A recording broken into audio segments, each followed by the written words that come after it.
It was a heartbreaker here in Nationwide Arena as Purdue men's basketball made history and not in the way any Boilermaker fan would want them to. I'm Bree Shackelford, joined by Kelly Hallinan. We're here to give you all of the game details. Now let's just jump right into the highlights to take a look at this heartbreaking loss. Right from the start of the game, things were honestly not so hot, and it was a very back and forth battle, kind of like the women's game that we saw yesterday. Purdue men's basketball would miss a couple of their shots at the very start, and then FDU would come back with vengeance and take the lead from them. But it was a back and forth battle the entire time here in Nationwide Arena. Whenever Purdue got up, FDU responded back, and you could definitely tell that the nerves set in for freshmen Braden Smith and Fletcher Lawyer because both seemed pretty off tonight. And now normally, as the season went on, we saw when one player was off, another player would be on. But this time, it didn't seem like the Boilermakers could really wake up in time in order to get things going. And they lose a very tough game to FDU, who just honestly seemed to want it more. They wanted this win, and they outplayed and outscored the Boilermakers, and FDU took it 63-58, and Purdue becomes the second Big Ten team in a row to win the Big Ten tournament and lose in the very first round of March Madness. Obviously a heartbreaker here in Nationwide Arena, tough loss for the Boilers, and even tougher inside the locker room. Definitely. I was in that post-game locker room, and you have to put yourself in the players' shoes. When you're a fan, obviously you're upset, but these players, they work so hard to get to this point. They have so much success throughout the season, and none of them wanted to go out the way they did, losing to a 16 seed. But here's what some of those players had to say after the game. In my mind, we were going to win the whole damn game.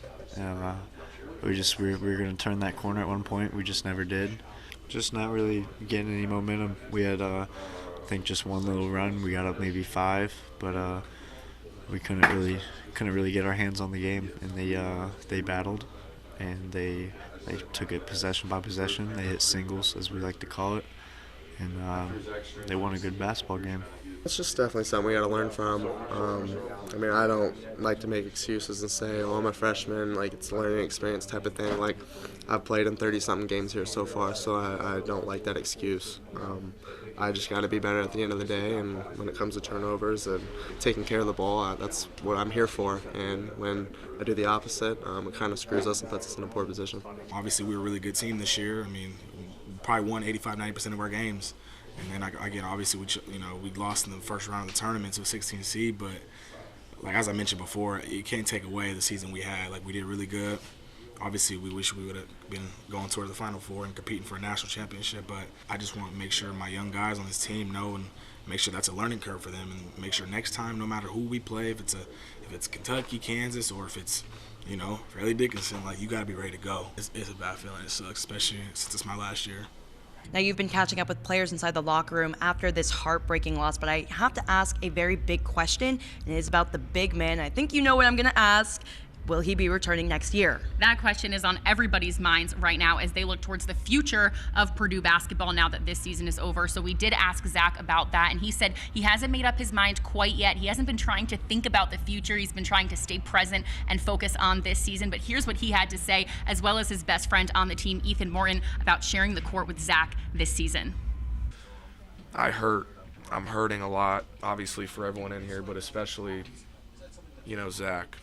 Zach and Coach Paint and David and all these guys that have been here. It's a disappointing feeling for sure. I have to do, I think, what's best for me because I have no idea how long my career is going to last. I have no idea what's going to happen in my future.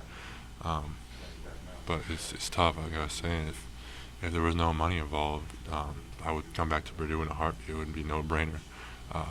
This is my favorite locker room I've ever been in, ever.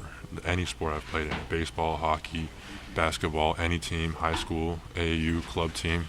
It's my favorite locker room I've ever been around in. So it makes it very, very tough.